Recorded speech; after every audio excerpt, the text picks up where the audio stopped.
வணக்கம். ராமச்சந்திரன். அதாவது எதையாவது ஒன்றை இழந்தவர்களிடம் சென்று, இழப்புகளை சந்தித்தவர்களிடம் சென்று நம்ம ஆறுதல், தேறுதல் சொல்லக்கூடாது. அவங்க அது மேலும் அவங்க பாதிக்கும். அவங்க மனசை மிகவும் பாதிக்கக்கூடிய விஷயமாக இருக்கும். தற்போது அதுபோல தான் தற்போது கமலஹாசன் அவர்கள் ஏதோ கன்னடத்தை பற்றி சில விஷயங்களை புரிந்தும் புரியாமலும் சொல்லிட்டாரு.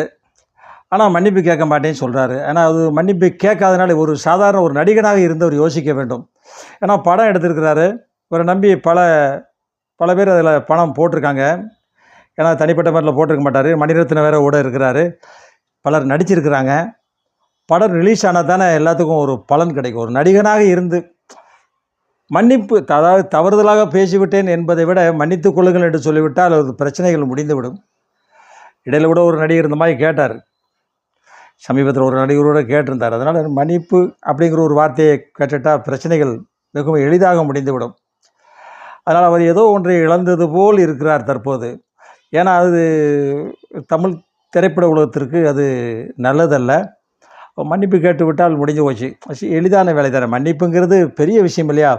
நம்ம மன்னிப்புன்னு ஒருத்தர்கிட்ட கேட்குறது அதை விட பெரிய தண்டனை அவங்களுக்கு கிடையாது. அப்படிங்கிறத உணர்ந்து திரு கமலஹாசன் அவர்கள் மன்னிப்பு கேட்டு விட்டால் நல்லது.